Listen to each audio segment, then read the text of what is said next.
সুমিত্রা, আমার পরে এই সিংহাসনে বসার মতো কেউ নেই, এটা ভাবলেই আমার দুশ্চিন্তায় ঘুম আসে না। তান্ত্রিক কাল ভৈরব আজ এক অদ্ভুত কথা বলেছেন। তিনি জ্যোতিষ গণনায় দেখেছেন যে হিমালয়ের পাদদেশে এক গোপন গুহায় নাকি একটি নীল পদ্ম ফোটে। সেই পদ্মের পাপড়ি যদি তুমি গ্রহণ করো, তবেই কেবল আমাদের বংশের প্রদীপ জ্বলে উঠবে। কিন্তু সেই পথ বড় দুর্গম সুমিত্রা। আমি ভাবছি আমি নিজেই সেই পদ্মের সন্ধানে যাব। রাজ্যের প্রজাদের ভবিষ্যৎ আর আমাদের সন্তানের মুখ দেখার জন্য আমি যে কোনো ঝুঁকি নিতে প্রস্তুত।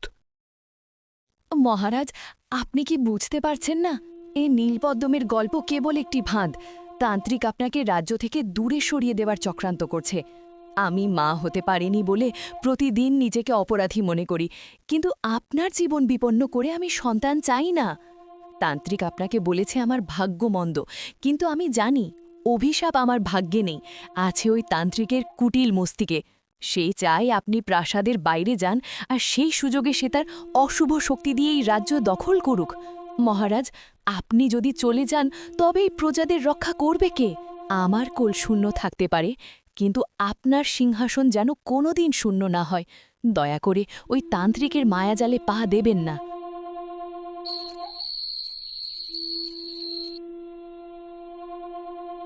তান্ত্রিক চূড়ামণি, আপনি কি নিশ্চিত যে ওই নীলপদ্মের মায়া কাজ করবে? রাজা বিক্রমাদিত্য দিন দিন বড্ড অস্থির হয়ে উঠছেন। তার চোখের ওই সন্তানের তৃষ্ণা আমাকে ভয় পাইয়ে দিচ্ছে। যদি কোনোভাবে ওই রানী সুমিত্রা মা হয়ে যায়, তবে আমার পুত্রের ভবিষ্যৎ তো অন্ধকার। এই বিশাল সাম্রাজ্যের অধিপতি হওয়ার স্বপ্ন কি তবে স্বপ্নই থেকে যাবে? আপনি তো বলেছিলেন আপনার ওই ধূপদানির ধোঁয়া রানীর শরীরকে পাথর করে রাখবে। তবে কেন আজ রাজা আবার আশার আলো দেখছেন?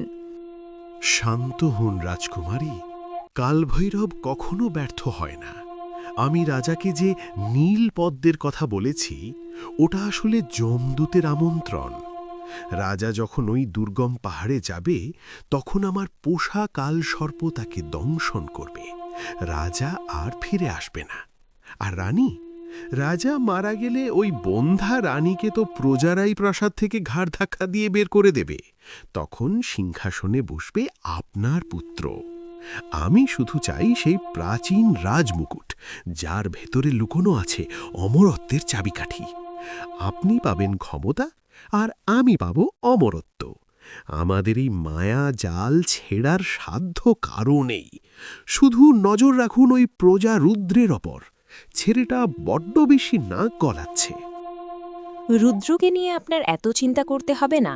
আপনি শুধু রানী সুমিত্রার দিকে খেয়াল রাখুন। ও যেন কোনোভাবেই মা হতে না পারে। এখন আমাকে যেতে হবে।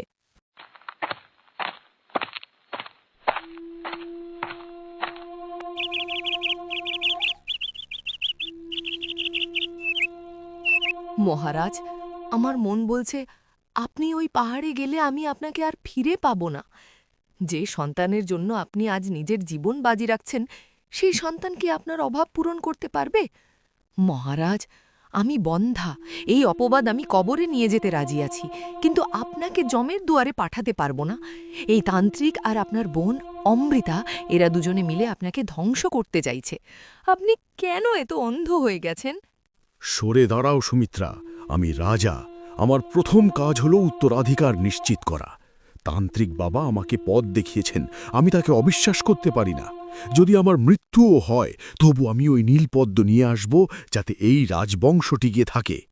অমৃতা আমার নিজের বোন, সে কেন আমার অমঙ্গল চাইবে? তুমি ঈর্ষান্বিত হয়ে তাকে দোষ দিচ্ছ। সরে যাও আমার পথ থেকে। মহারাজ, বনের মায়া আর তান্ত্রিকের ভণ্ডামি আজ আপনাকে অন্ধ করে দিয়েছে। রাজকন্যা অমৃতা আর এই তান্ত্রিক কালভৈরব গত রাতে কি ষড়যন্ত্র করেছে তা আমি নিজের কানে শুনেছি। এই যে তান্ত্রিক বলছি নীলপদ্ম, আসলে ওই গুহায় কোনো ফুল ফোটে না, ওখানে কালসর্প বাস করে। মহারাজ, রাজকন্যা অমৃতা আপনার সিংহাসন দখল করতে চায়। বিশ্বাস না হয় রাজকুমারীর কক্ষে গোপন সিন্দুকটি তল্লাশি করতে বলুন। সেখানে আপনার মৃত্যুর পর রাজ্যাভিষেকের সব দলিল এখনই তৈরি করে রাখা হয়েছে। আপনি কি নিজের রক্তের উপর বিশ্বাস করবেন, নাকি ওই বিশ্বাসঘাতক বোনের উপর? একজন রাজা হিসেবে আপনি কি এতটাই দুর্বল যে একটা ভণ্ড তান্ত্রিক আপনার বুদ্ধিকে গ্রাস করে নিয়েছে? আপনি যদি আজ ওই গুহায় পা রাখেন তবে সেটা হবে আপনার শেষ যাত্রা। আর রানীমা, ওনাকে তান্ত্রিক প্রতিদিন তিলে তিলে বিষ দিচ্ছে। বিচার করুন মহারাজ, আজ আপনার সামনে আপনার শত্রু আর মিত্র দুই দাঁড়িয়ে আছে। আপনি কি সত্যের পক্ষে লড়বেন নাকি মিথ্যের কাছে আত্মসমর্পণ করবেন? চুপ কর পাপিষ্ঠ, মহারাজের রক্ত গরম করিস না। মহারাজ, এই ছেলেটাকে এখনই শুলে চড়ানো উচিত। ও আপনার বংশের অমঙ্গল চাইছে। থামুন তান্ত্রিক, রুদ্রের প্রতিটি কথা আমার কানে তীরের মতো বিঁধছে। যদি তার কথা মিথ্যে হয় তবে ওর গর্দান আমি নিজেই নেব, কিন্তু যদি ওর কথা সত্য হয় তবে অমৃতা আর আপনার জন্য এই প্রাসাদের অন্ধকার কারাগার অপেক্ষা করছে। সেনাপতি, এখনই অমৃতার কক্ষ তল্লাশি করো এবং ওই তান্ত্রিককে শৃঙ্খলিত করো। আজ সত্যের পরীক্ষা হবেই। রাজার আদেশে সেনাপতি অমৃতার কক্ষ তল্লাশি করে ষড়যন্ত্রের প্রমাণ পেয়েছে। তখন রাজা বিক্রমাদিত্য রেগে গিয়ে বললেন, অমৃতা, তুই আমার নিজের বোন, একই রক্ত আমাদের ধমনীতে বইছে, অথচ তুই আমার কোল শূন্য রাখার ষড়যন্ত্র করলি। আমি তোকে নিজের প্রাণের চেয়েও বেশি বিশ্বাস করতাম। এই সিংহাসন কি তোর কাছে আমার জীবনের চেয়েও বড় হয়ে গেল? তান্ত্রিকারের বিষাক্ত লতার রস তুই সুমিত্রার পানীয়তে মিশিয়েছিস, এই সত্য জানার পর আমার নিজের হাত কাঁপছে তোকে শাস্তি দিতে। তুই চাসনি এই রাজবংশে কোনো প্রদীপ জ্বলুক, কারণ তোর নজর ছিল আমার মুকুটের উপর। আর তান্ত্রিক, আপনি ধর্মের পোশাক পরে এই প্রাসাদে পিশাচের মতো ঘুরে বেরিয়েছেন। আমার সন্তানহীনতার হাহাকারকে পুঁজি করে আপনি আমারই ধ্বংস চেয়েছিলেন।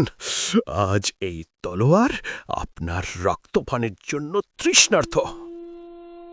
দোহাই দেবেন না মহারাজ, এই সিংহাসন কেবল বড় ভাইয়ের নয়, যে যোগ্য তার। আপনার কোনো সন্তান নেই, তাই আমার পুত্রেরই এই সিংহাসন পাওয়ার কথা ছিল। আপনি ওই বন্ধারানীর মায়ায় পড়ে আমাকে অবহেলা করেছেন। হ্যাঁ, আমি তান্ত্রিককে বিষ জোগাড় করে দিয়েছি। আমি চেয়েছিলাম আপনি ওই নীল পদ্মের খোঁজে গিয়ে আর ফিরে না আসেন। এই রাজ্যে আমাদের রাজত্ব চলুক, এটাই ছিল আমার স্বপ্ন। আপনি রাজা হতে পারেন, কিন্তু আপনি একজন ব্যর্থ ভাই এবং একজন অন্ধ স্বামী। অমৃতা, ক্ষমতার লোভে তুমি অন্ধ হয়ে গেছ।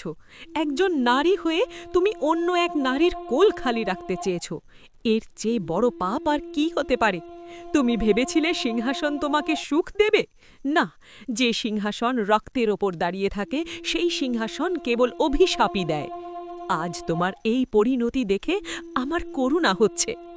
মহারাজ, আজ আর কোনো ক্ষমা নয়।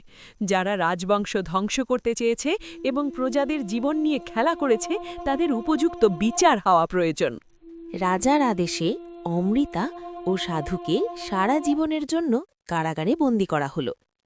এভাবে কেটে গেল বেশ কিছু বছর, এবং রানী সুমিত্রার কোলজুড়ে এলো এক ফুটফুটে পুত্র সন্তান। সুমিত্রা, বিশ্বাস করো, আজ আমার নিজেকে এই পৃথিবীর সবচাইতে সুখী মানুষ মনে হচ্ছে। একদিন এই প্রাসাদের দেওয়ালগুলো আমাকে বিদ্রূপ করত, আমার নিঃসন্তান হওয়ার হাহাকার আমাকে কুড়ে কুড়ে খেত। কিন্তু আজ এই ছোট ছোট হাতগুলো যখন আমার আঙ্গুল জড়িয়ে ধরে, তখন মনে হয় আমার সব লড়াই সার্থক হয়েছে। তান্ত্রিক বলেছিল তুমি অভিশপ্ত, কিন্তু আমি আজ জানি তুমি এই রাজ্যের সবচাইতে বড় আশীর্বাদ। এই পুত্র সন্তান কেবল আমাদের উত্তরাধিকারী নয়, ও হলো আমাদের ধৈর্য আর ভালোবাসার বিজয়। মহারাজ, গত 10টি বছর আমি প্রতিটা রাতে বিধাতার কাছে শুধু এই দিনটির ভিক্ষা চেয়েছি। কত অপবাদ সয়েছি, কত চোখের জল ফেলেছি। আজ এই শিশুর মুখের দিকে তাকালে সেই সব কষ্ট যেন এক নিমেষে ধুয়ে মুছে যায়। প্রজারা আজ বাইরে উৎসবে মেতেছে, তারা আর আমাকে অপয়া বলে না। তারা আজ তাদের রাজপুত্রের জন্য শুভকামনা করছে। মহারাজ, আমি চাই আমাদের এই সন্তান যেন তলোয়ারের চেয়েও বেশি ধারানো হয় তার চরিত্রে। সে যেন রুদ্রের মতো সাহসী হয় আর আপনার মতো ন্যায়পরায়ণ হয়। চন্দ্রগড় যেন আর কোনো দিন কোনো তান্ত্রিকের মায়া জালে না পড়ে।